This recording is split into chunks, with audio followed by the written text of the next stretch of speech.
is the neighbor. This is Evan. Why? So he talks on the phone. I don't know why. I guess what we could say is maybe there was some sort of a commotion, and he was outside for whatever reason. It was noon on a Sunday. I mean, there are people that wake up before noon on a Sunday, so maybe he saw there was a commotion over there, or they heard something and he decides to come over, or maybe the girls are screaming. I mean, who knows? But it does appear that Evan, the neighbor, does appear to get on the phone and talk to dispatch. So dispatch then says, I need someone to repeat the address for verification. And then apparently Evan says the address, 1122 King Road. So that right there should also tell you that's the neighbor, because he hesitates. He's like, I don't know the address. What is the address? So that is the neighbor. And what's the phone number that you're calling from? Answer, what is your phone number? That is Evan, because he doesn't know their phone numbers. A little bit of housekeeping here. Evan is a good friend of Hunter Johnson. They both graduated together with masters in athletic training. And Evan is not A1, okay? A1 is a woman. A2 is a man. And A is a woman. Now, A is either Bethany or Dylan. And A1 is believed to be Emily Alant, because she's explaining on the call that she's the neighbor. But Evan is not the A1 that is speaking in that segment that you are talking about. So you can refer to this handy dandy chart in case you get confused again. And they're only talking about Xana in this document. And who did they say that liquid was running out from? That would be Xana's room. And who did they say it was? They said it was from Xana. That's what they said. Mm-hmm. Well, Terry, they said a lot of things. Yeah. And guess what? A lot of things that they said aren't true. Just like this. So you raise very valid questions. Where's the blood? Where's Ethan? How the hell do these girls not see anything? You walk right by their door. There's no possible way. You cannot get out of the house without walking past Xana and Ethan's door. You cannot do it.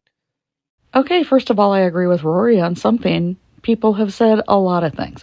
No one has ever said, though, that was Xana's blood running out of the house. It was always believed to be Ethan's, because he was found further in the room, not in the doorway like Xana.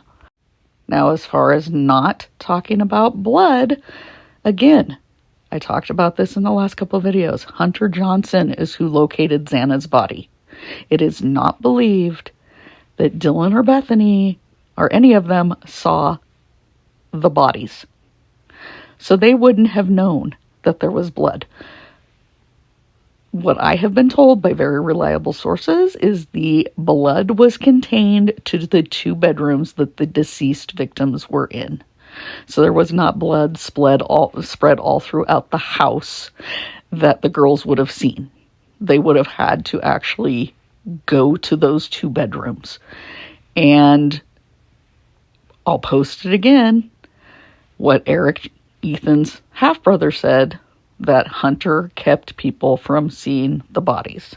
And actually, that reminds me, I need to try to find Stacy Chapin's interview again, where she also thanked Hunter for not allowing anyone else to see the bodies. And see, here is where the blood was coming out. And it's believed Ethan's back where I have that highlighter against the wall. And Xana was near the door.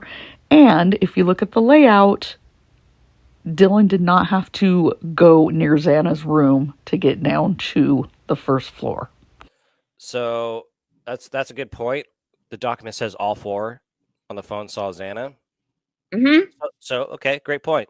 Actually, no, the document doesn't say all 4 saw the body. And I just kind of touched on that it's believed Hunter's the only one. But if you look at how this is worded, it said he located the unresponsive body of Xana Kernodle and informed BF and DM to call 911. All declarants personally perceived the event. It doesn't say they saw her unresponsive. It says perceived. Also, if you look at this part right here, A, who is either Bethany or Dylan, says, yeah, I'll come on, we gotta go check. But we have to. Is she passed? Is she passed out? What's wrong? But I still don't believe they actually went and looked. I think they just yelled up from that bottom stairs to Hunter Johnson. And I have to ask this question. How would you... So again, because the text messages seem contrived and choppy, like things are missing. So to me, there is a portion of that text message that is missing that would kind of insinuate that Bethany thought she was talking about Xana or something. I wasn't any taller than Dylan, is my point. So again, she could have changed clothes. But again, I don't know how you mistake her walking down the hallway. But why would she be wearing a ski mask that covers her forehead and her mouth? Why? And these are good questions on that, but I don't believe it's because Bethany saw Xana or that Dylan mistook the person for Xana. I believe there's some text in there, either that or there's some phone call between Dylan and Bethany that we aren't seeing yet before those texts took place, where she informed Bethany that she saw a person all in black. And it sounds like Bethany was trying to rationalize the situation. So she was like, oh, well, Xana was wearing all black. But then you see Dylan texting like it's a him. He had on a ski mask. But Bethany was obviously trying to rationalize that there wasn't a stranger in the house. And that's what your brain will do. You'll start thinking, well, was so-and-so dressed in black? Are they playing a prank? Your mind is not going to somebody there doing harm. So Dylan or Bethany, yeah, I'll come. Come on, we got to go check. So they haven't even checked. Mm-mm. They haven't even checked. They don't know. Listen to this. They don't. This is just outrageous. This is outrageous. Mm-hmm. Yeah, come on. Let's go. We got to go check because we have to. Is she passed out? She's passed out. What's wrong? These girls had no idea what the hell was going on. Congratulations, Rory. It finally dawned on you. You finally realized that these girls did not know what happened. They knew something bad happened, but they didn't know what. You finally realized it. The problem was you then go on trying to then still vilify these two girls, which I don't understand. Because it just hit you that they didn't know the extent of anything that happened in that house, even when 911 was being called. So, here we go. Why is the neighbor over at the house, if the girls have no idea, they never checked on Xana or Ethan, why is this neighbor at this house? Why is Hunter at the house? You got to ask those questions. They just told on themselves. We didn't even check on her. We don't know if she's passed out. So what is the big kerfuffle about if they have no idea what the hell's wrong with the girls? And see, you just went right into trying to make it into some conspiracy again and to make it nefarious again. They called friends to come look because they were scared. They figured something happened. They didn't know what. They had no clue what the extent was. But they knew. Like, your instincts tell you something bad happened. But they didn't know the full extent. They were scared. I don't blame them. They weren't going to leave the basement of the house, the first floor, to go up and check out the house. Because remember, a stranger had been seen earlier. You don't know. You don't know what you're going to encounter. You don't know what you're going to find. So they called over somebody they trusted. Okay, a good friend of all of them. He was Ethan's best friend, but Hunter was good friends with all of them. Emily, good friends with Dylan and Xana. So they called over friends that lived nearby to check. His sister and brother and his friends. And Kaylee and Dylan and Maddie were at the hi-fi party for the jeans. That's all during the day. So at the nighttime, obviously there's pictures of Ethan at the Sid McKay house. And so people, I don't know. Maybe Do we have pictures? I mean, and I'm sorry if I missed a picture, but I did not see Xana in those pictures. And I'm trying to put a timeline together to see where they were. And I know it sounds off, but I mean, and were they all together? I mean, who came in, who was where? It would help to know, were they in their rooms together? Were they really, or had they just gone to bed, or what was going on? Okay, so they had the football game that day. There was not any sort of jeans party at Pi Phi. That was, people were trying to say that the Pi Phi formal the night before was some jeans party, and it wasn't. They had the Pi Phi formal on Friday night. Saturday afternoon was the football game. Then after the football game, Ethan went to the Betty's ball with his sister, and we know Kaylee and Maddie went out into downtown. We know Bethany ended up over at Sigma Chi with Ethan and Xana, and that was after the Betty's ball. And we know that everybody returned back to the house before 2 a.m. And they were all in their rooms, either asleep or, like Xana on social media, at 4 a.m. So Kaylee and Maddie were in one room, Ethan and Xana in another, Dylan in her room, Bethany in her room. So we basically know the timeline. And they didn't go check on them. Where's the story coming from that Xana is passed out and unconscious, we can't wake her up? That's a fucking lie. Bold-faced lie. Again. Lies. All just, that's a lie. We just busted it. So, guys, are we starting to see what these roommates really know and what they're really a part of? There's no more survivor shaming because they're not survivors. There's no more roommate shaming because they're not survivors. They either are the dumbest girls of all time, or they straight up are in on it. It's one of the two. All right there, big guy Rory. You just go off on those 19-year-old girls. I mean, it just hit you that they didn't know what the hell happened in the house, and now you're accusing them of being involved and lying. Give me an effing break. There's no more, I was scared. And you know what? I don't know if you guys, I mean, it's part of my job to watch what the mainstream media says. The way the mainstream media is handling this is sickening. Oh, pot, meat, kettle once again, Rory. Once again. And I'm going to show you the interview with Steve G and Shannon Gray. It's just, it's sad. I almost want to feel bad for Steve, but guess what, Steve? You put yourself in this position, my friend. You did that. You open your mouth. You say a bunch of bullshit with no backing behind it. And you know what? Steve has an excuse. He's a grieving father looking for answers.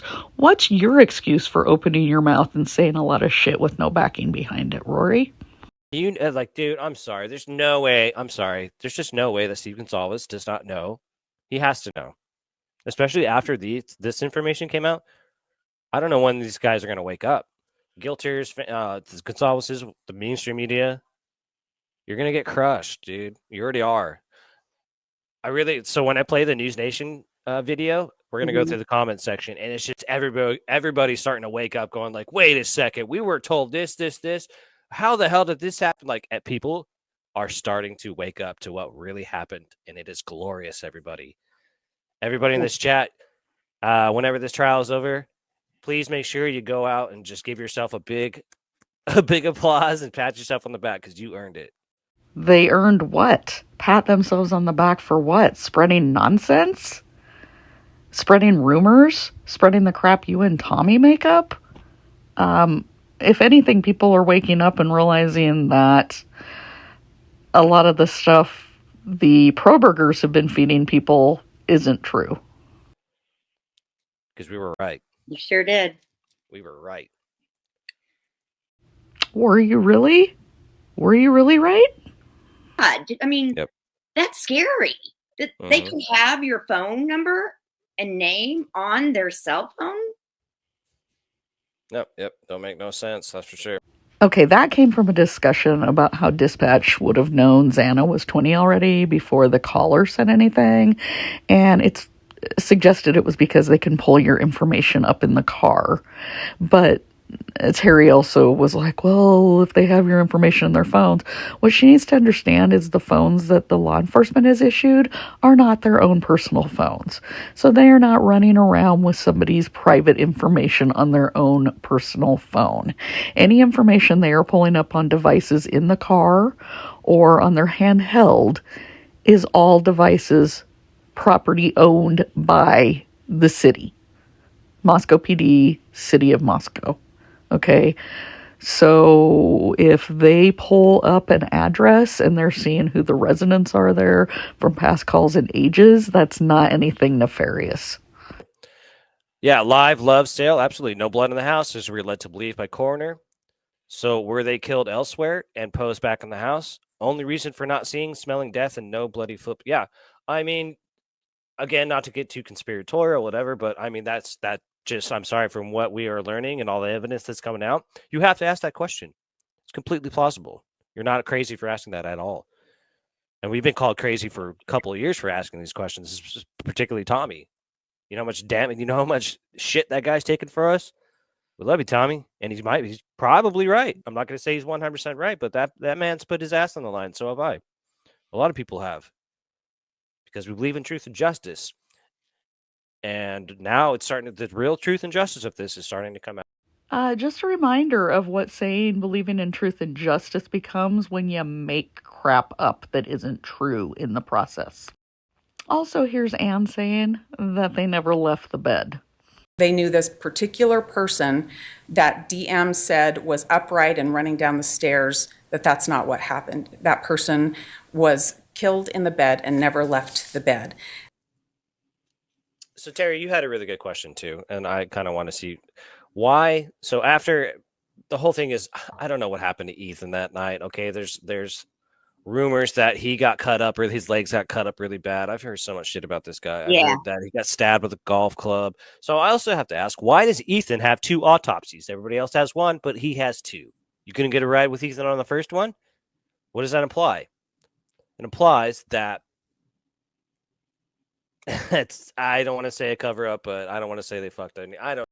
No, Ethan did not have a second autopsy. That was a rumor that got started because of that inadvertent blank page that came out initially in the probable cause affidavit, where it talked about seeing the autopsy results. So some of you rumor-laden content creators took that and ran with it and started spreading that he had a second autopsy, but he never did. And keep being positive. That just really means the world to me. And I absolutely love my job again. I really do. I love doing this again. As you could probably tell, I'm pretty happy. Like my podcasts are a lot more energetic and I look a lot more energetic and I feel a lot more energetic because I feel good because I love being with you guys. And we're going to solve this case. Well, Brian says hi. They've already found him. So, dude, the case has already been solved. Because it's kind of funny. I almost want to feel bad for them, but I don't because you put yourself in this position, Mr. Gonsalves. You did. You did. No, Steve didn't put himself in that position. He didn't ask for his daughter to be murdered. He didn't ask for crazy content creators to be making up crap about him. He didn't ask for any of this. Put yourself in his shoes. So, Patricia, you make a wonderful point. Tom and I just talked about this too. What happened to the Hacks hat, bro? Now you got a cross on your hat? Interesting. Interesting. Very interesting. Maybe because you lost all your fucking money in crypto? So now you got to go to Jesus? Oh, praise Jesus. Jesus, save me. Give me my money back. Come on, Steve. I guess you got to do, when you get desperate, you do whatever you got to do. You do whatever you got to do. Now. Yeah, Rory, speaking of somebody that's desperate, you do what you gotta do, Rory. You do what you gotta do. I heard today Okay.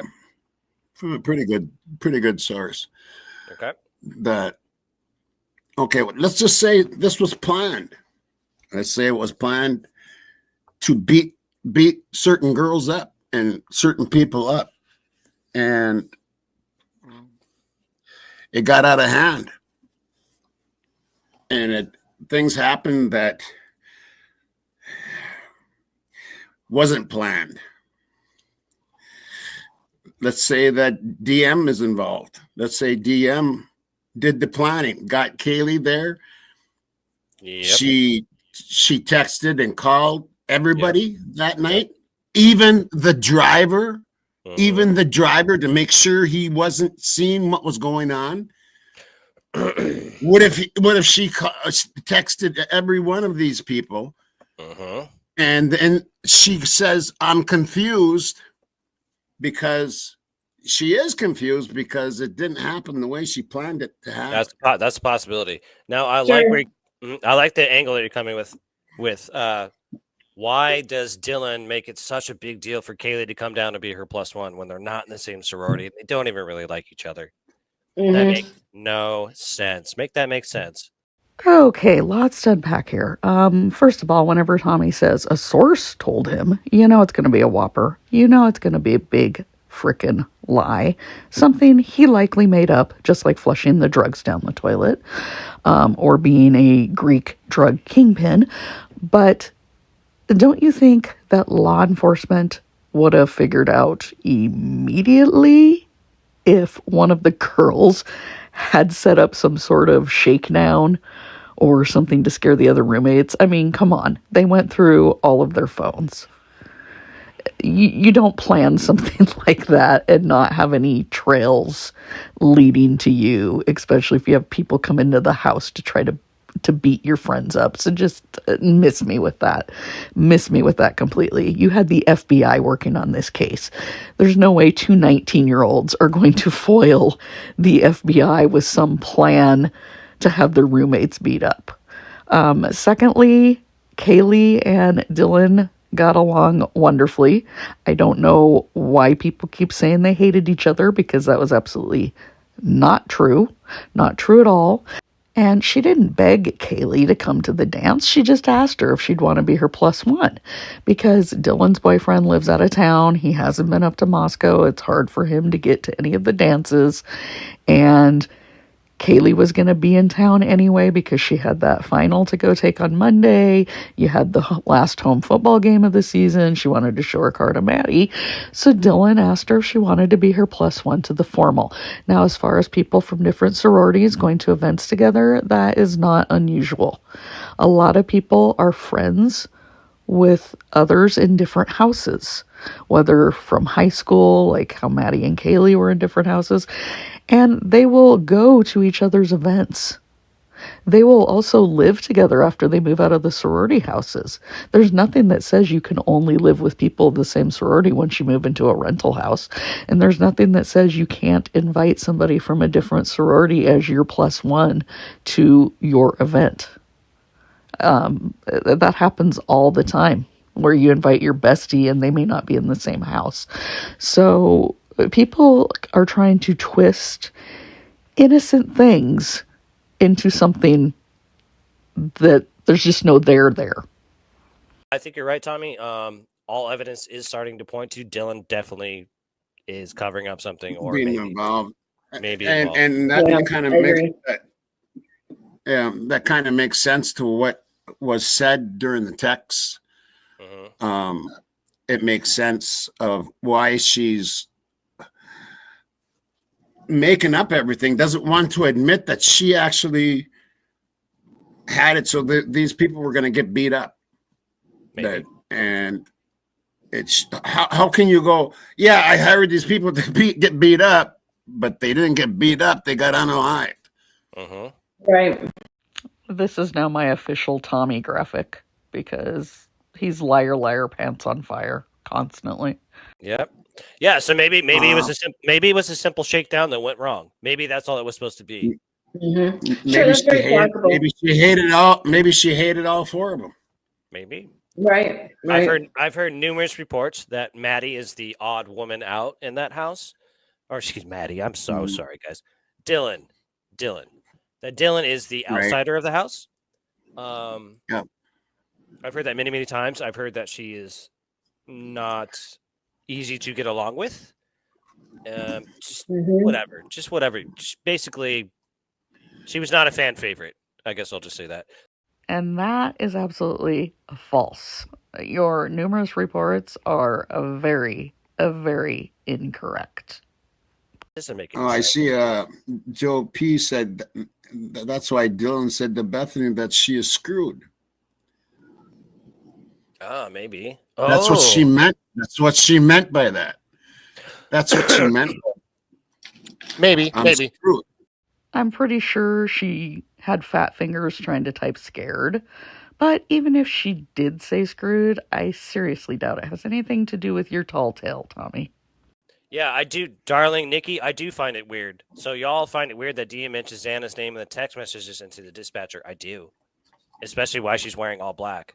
Like, how do you not decipher a man between a woman wearing all black? It's. I'm sorry, unless the man's short, like I don't know, a Payne brother or something like that. I don't know. That's where maybe where the four brothers come in. Right? My favorite Oompa Loompa, Brett Payne. DM is not who mentioned seeing Xana. Again, Bethany said that. And it sounds like Bethany was saying that into reaction of hearing somebody was in the house wearing all black. So her mind obviously went to who she knew that was wearing black that evening. And Xana, as we've seen in the photos, was wearing all black. That doesn't mean that Dylan saw Xana. That doesn't mean she saw somebody short. You know why this didn't come out in the first couple of months? You really want to know why, in my opinion? They never would have found Brian Koberger. They never, ever would have gone after Brian Koberger. Right. That's why. Okay, that just defies all logical thinking. They had these girls' text messages, like, pretty much right away. Like, in November. So you're trying to tell me that if they had released these publicly back then, that they never would have gone after Brian Koberger or found Brian Koberger? Get the fuck out of here. Get the fuck out of here. Releasing these when they did had nothing to do with how they proceeded with the investigation. Okay.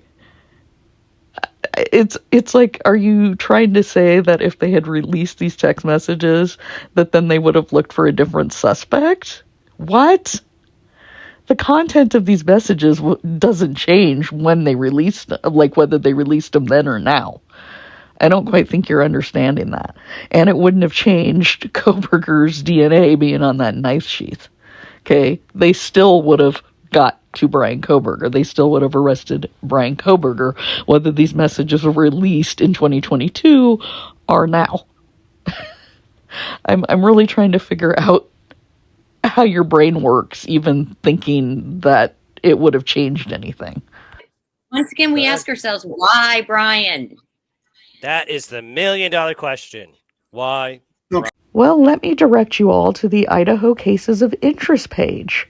On here, you will find many documents, including documents that discuss how Brian Koberger's DNA was found on the underside of a snap on a sheath on a bed with the victims. So the next time you ask yourself why Brian, please go read the documents on this site. Thank you. Okay, so let's get back to that deal then, and that it kind of makes sense there again. What if the cops, what if Payne knew that Dylan did that, and what happened, and now they're trying to cover up? Bro, why would the cops risk their jobs to cover up for a 19-year-old from Boise? Give it a rest. So They don't give you Laytalk County gives you no information because you stuck your foot so far up your own ass by calling the fucking people in Laytalk County and tainting their jury pool. Nobody's going to give you any information. Shannon Gray's not even your lawyer. He's an advocate. He's not entitled to anything. If he was your actual lawyer, yeah, we'd have a problem here. He's an advocate. He's dangerous. He's a dangerous man. Every time he's got to stick his face into everything. I'm not sure what this vitriol is that you guys all have towards Steve. Again, he's a father of a victim. Put yourself in his shoes. You don't have to like him. You don't have to like the things he does. But to say that he's dangerous and to keep kicking him while he's at a very low point in life because his daughter was murdered, Why? Who hurt you? Who hurt you when you were younger that's making you want to react like this to somebody whose daughter was murdered? I did hear that Bethany was preggers a little while ago. That's a scary thought. That is a scary thought. And you know what? If she is pregnant, you know why she got pregnant? In case she gets arrested. In case she gets arrested or they come and indict her, she's going to play the pity. But I'm pregnant. I don't know anything. I'm pregnant. You're going to put me in jail? Yeah, they'll put your ass in jail if you're pregnant. They don't give a shit. They don't care. There's a lot of women that had babies while they're in prison or jail. Plenty of women that have Many. plenty of women. Uh-huh. You're not special. You're not special. Okay, that's a big lie. Bethany's not pregnant. She's living life at University of Nevada, Reno. I'm sure she is struggling with survivor's guilt. She doesn't need people like you making shit up about her. And the crazy thing is even if she was pregnant, A, it's none of your business, and B, why would it be scary? Okay? And then you immediately infer that, if she's pregnant, it's to try to get out of going to jail. Fuck off. Steve, what do you make of this latest motion where they're trying to ban words from coming out during trial? I mean, simple words like that are part of the case. And you know what? I don't think this is for Brian. I think it's for Dylan. Because what more all of these words they just put up here, she's obsessed with bushy eyebrows. She's a fucking sociopath. She's definitely a psychopath. And she's possibly a murderer. I don't think it's And for you Brian. know what? Just gonna leave this here as a reminder. People, you cannot tell me that law enforcement and the attorneys and the whole kit and caboodle does not watch these shows and know that we are saying that none of this makes sense. Beth or Dylan is a nutcase who draws eyebrows and doesn't call 911. They're on it, and I agree with you, Rory, on that.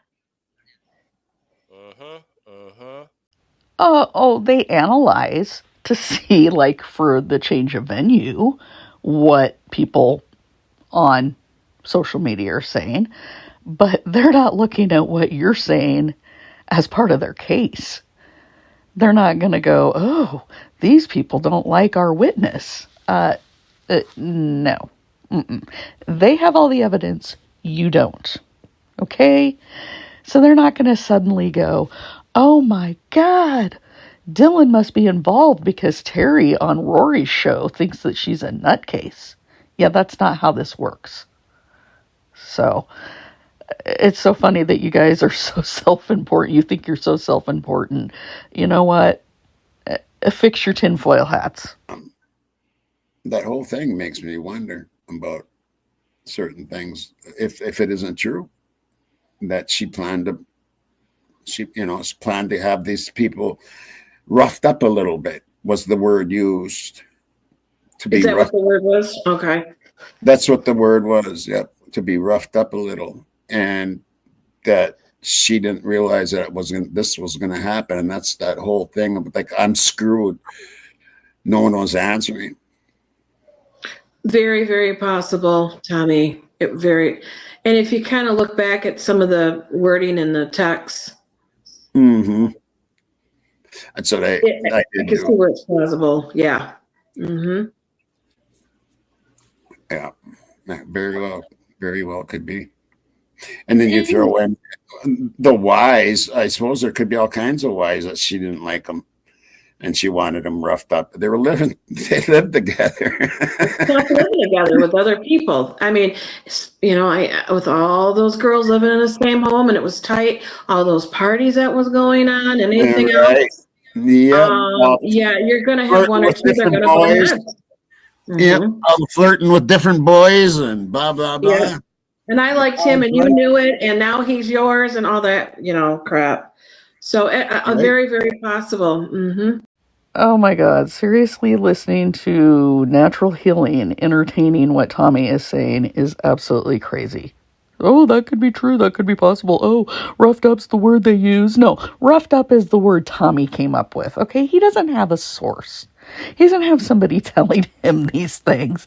He makes this shit up Then it spreads. Then he laughs about it later that, oh, I was the one that made that up. Ha, ha, ha, ha. And then you guys eat it up and give him kudos and pat him on the shoulder because, well, maybe that could have actually happened. No.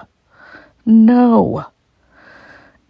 And you think that she wanted her roommates roughed up and then it went too far and they got killed because somebody was flirting with somebody else? And get the fuck out of here. Dylan has a long-term boyfriend, has had a long-term boyfriend. She didn't care who in the house was dating who. I mean, anyways, let's move on. Who would have been, who should have been? I mean, I know that Payne is the lead detective on this, but who would have been, who literally should have been besides Fry? Your most experienced detective. Exactly. Yeah. Who's the new chief? Yeah. I don't get that at all. The new chief, in my opinion, he was the policeman for Moscow. Why wasn't he? So the chief oversees anything. He's not everything. He's not one of the detectives. But this explains exactly what happened. You had John Lawrence being set to retire. It was supposed to be at the end of December. He actually didn't retire until like March. But Payne was picked by Fry to be his successor. So Payne moved into the detective division in December. He was named lead detective on the murder case. This explains who was in the detectives unit. This also explains why Barrett was not kept on after the first, 24, 48 hours because he's not a detective. He stayed on as a case agent, though. But this information has all been out there from the start. They're already home and they're gonna get beat up, and she wants to make sure everybody's So she's either covering her tracks or she's looking for her way out. It's one of those two, because otherwise it makes no sense. Oh, I'm sorry. So can she sleep text? Because she's supposed to be asleep at this time, correct? That's the initial report that we first got. Right. That's right. Yep. So, and I kind of, in my opinion, it felt like it was code just to make sure the girls got in the car, dropped off. Okay, they're in the right place, and then that she's doing a mass text to everybody, and then once she knows that's good, she's gone by 3:00 in that black truck. Mm-hmm. Yeah, and absolutely. Dylan texting Kaylee at the grub truck. Yep. Ooh, that could be it too. Boom. If she knew what she had to have, right? Because they all came in together. If she knew, and they were all supposed to be in their rooms asleep, why didn't she text Ethan? Yeah, it was against because it wasn't planned. Maybe that he was going to stay the night. That's I don't think Ethan was supposed to be there that night. So yeah, she was going to have him roughed up, the three girls. But all of a sudden, Ethan's there, and maybe that's why it got out of hand. It's because Ethan was there. That's a great suggestion. I like that, Tommy. Yep. Okay, they're as bad as Pavarotti. Like, every time some new name gets mentioned, he tries to fit that person into his theory. So now they're trying to fit Ethan into the theory because, well, she didn't text Ethan. So, we got to figure out how to change this made-up story now to fit around that. Oh, God. And as far as her texting after 2 a.m., it never said in the PCA that she was asleep around 2 a.m. So I don't understand, Rory, why you keep saying, is she sleep texting? She was supposed to be asleep then. No, it didn't say that. She was awoken at 4, but it never said what time she went to sleep. Alrighty, so the second question is, at the time, thank you for Moonflower Lassa. Big Daddy Mortensen, why are you texting your father before you called the police at 11:56 a.m.? And Tommy, were you here when I went through the dispatch call and the girls had no idea whether Xana was even unconscious or not? They did not check on her, dude. Were you here for that? No. Why wouldn't she get a hold of her dad? These are two 19-year-olds in a house that have determined something went on. They don't know the extent. They're not sure. So she probably called her dad to bounce everything off of him and say, what should we do? Should we have, Hunter come over? Should we try to get a hold of them again? Should we call 911? What? I mean, as a 19-year-old, I can tell you I called my dad lots of times to ask what I should do in some situation. You remember, once you move out of the sorority house, there's not an adult there with you. There's not a house mom. When you're living in a rental house, it's you and other people basically around your age. You don't have an adult presence there. And it sounds like they were truly scared. They truly were unsure of what took place. Talking to a parent can help immensely. I feel like some of you are so far detached from what it was like to be a teenager or a young person away from home, like at college or away from home for the first time for a career, and not a lot of life experience and not understanding things that are possibly going on. And that's why I say put yourself in their shoes. Walk a mile in their shoes. We cannot come at this from the hindsight we have now or from the life experiences that we all have. Okay? We have to look at it as best we can from their shoes in that exact moment. Acknowledges, or he says, Brett Payne says that Ethan is in the room. But then on the 911 call, what do we hear? It's only Xana that they're talking about, and she's unconscious. No fingers are cut off, no blood, no nothing like that. Nothing. So, Dylan, how do you walk past Xana's room when the door is supposedly supposed to be wide open? Xana's laying on the floor, and you just missed that? Did you have another memory lapse? Did you have another lucid dream? She must have went to the same school. She's school Payne did. She must have went to the same school Payne did. That's my point. Here we go again, one more time for those in the back. At night, when it's dark, and she's making a beeline for her room to that stairway to go down to Bethany's, she ain't looking down that hall. She ain't walking down that hall. So she would not have seen Xana. Why do you think we haven't seen the text messages between her dad and Dylan? Probably because they're exculpatory. Huh. Right. Maybe because they're damning. Maybe because it's like, Dad, I'm screwed. Right. I'm screwed. Maybe she Freudian slipped, and it's not I'm scared, I'm screwed. And then she tells her dad this and blah, blah, blah. We'll get into that. Oh my God. You do realize that if those text messages were exculpatory and were Dylan admitting that she had her roommates killed, that Koberger would not be sitting in jail right now. Like, use some critical thinking skills. Because law enforcement had her text messages almost immediately. So, anyways, that's okay. Just keep on going with that void in your brain. Well, let's go through these one more time because they are fascinating. I have one thing. Okay, so according to the PCA, Dylan stepped out of her room 3 different times. 3 times. One of them was shut the fuck up, right? Mm-hmm. Allegedly. So the only noise that we have heard happening that she heard was right above her, and that would have been Kaylee.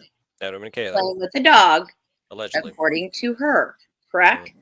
Why not go up the stairs and just say, hey, or even halfway up the stairs? That's all you have to do. That's all you have to do.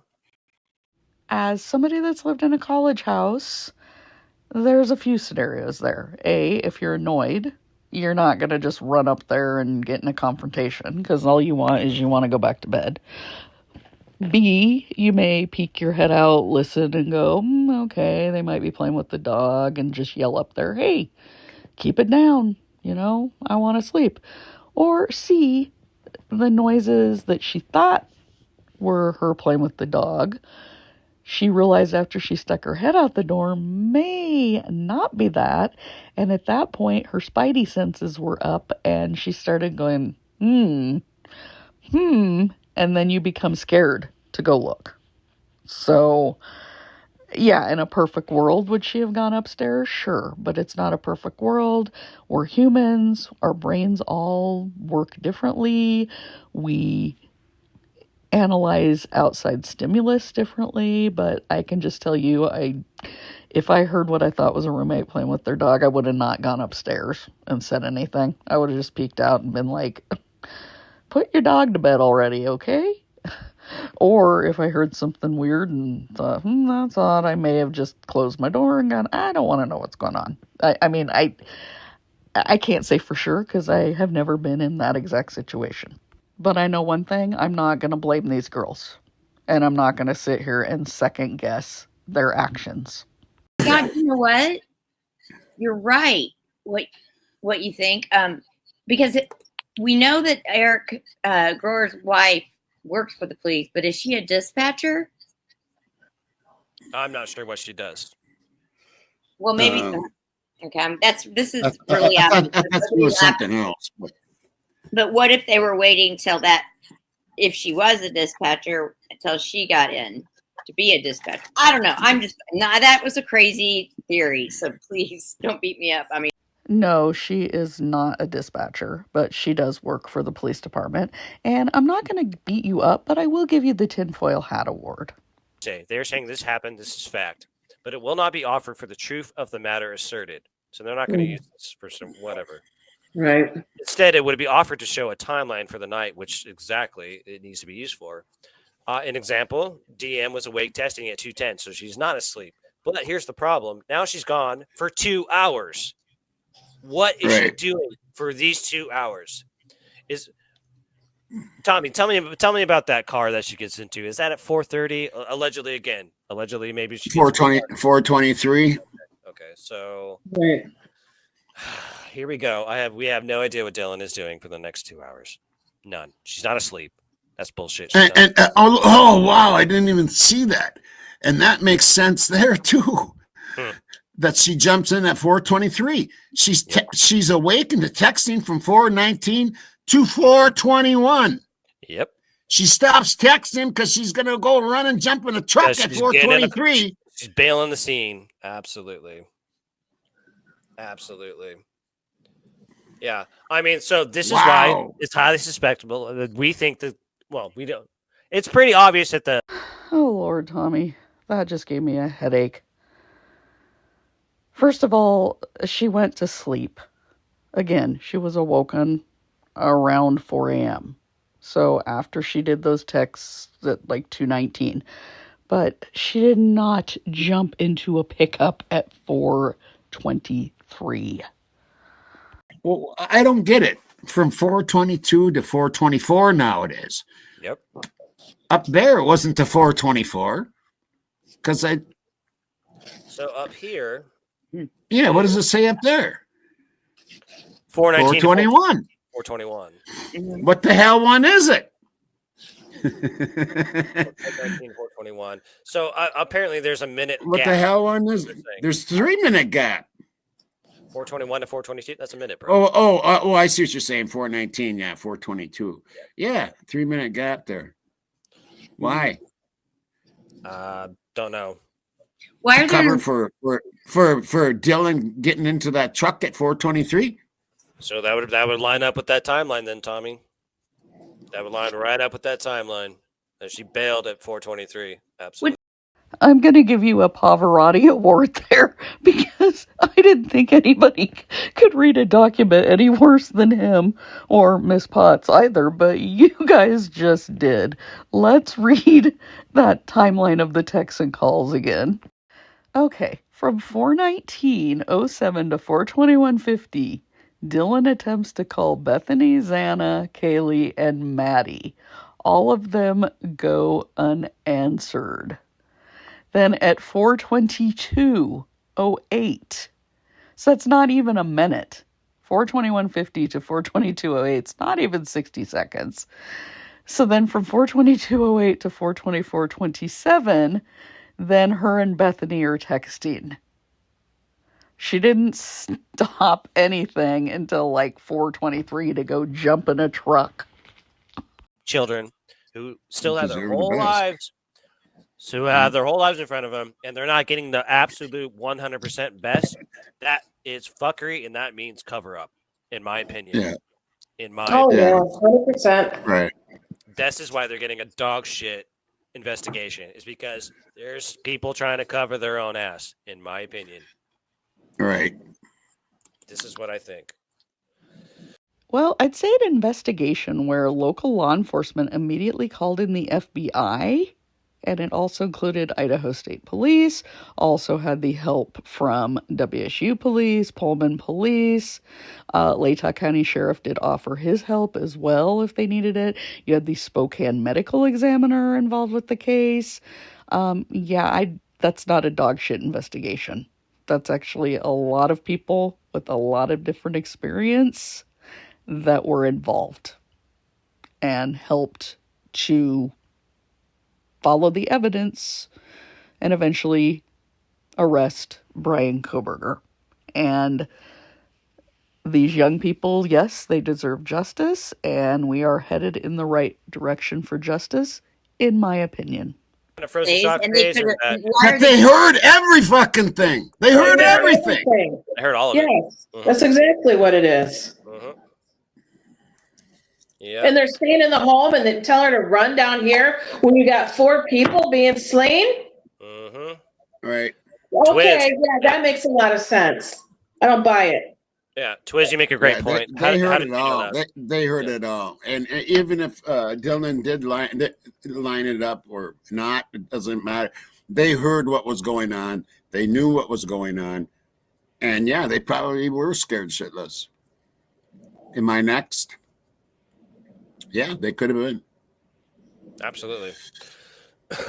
Just when you guys start to make me think you found a little humanity, because it did dawn on you that they didn't know the conditions Anna was in, that maybe you'll stumble to the fact that they had no clue what was truly happening. But nope, you turn around and claim that they knew that 4 people were being murdered.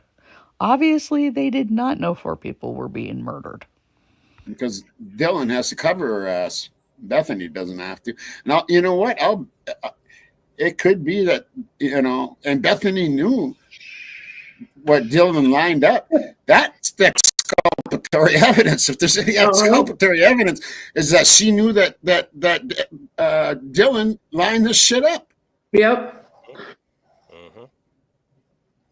One of the two. One of the two's in on it, or both. I think they're both in on it. Feels like both. I do. I am starting to really I don't, Bethany because Bethany would be, well, you know what? You could be right, because when she was supposed to come testify, she wanted to sign one of those things, immunity thing, saying that she can't be charged for any crimes. Exactly. Yep. Nailed it. Yeah, it does start to make sense now, doesn't it? Yeah. All right, I went over the immunity thing yesterday. That is boilerplate language on all out-of-state subpoenas and had nothing to do with Bethany wanting that included on there. That is on all out-of-state subpoenas from Idaho and actually most states, okay? As far, again, as this being exculpatory, use your brain. If there was evidence that Dylan is who set the whole thing in motion, she would have been arrested. And if Koberger wasn't involved at all, he wouldn't be sitting in jail right now. Okay? So put your little thinking cap on, not your tinfoil hat, your thinking cap, and try to think critically from now on. And I think that's a good stopping point, because that was basically the end of their show the other night. So that was part 4, and part 5 will be coming, because these guys just can't seem to get enough of hearing themselves talk.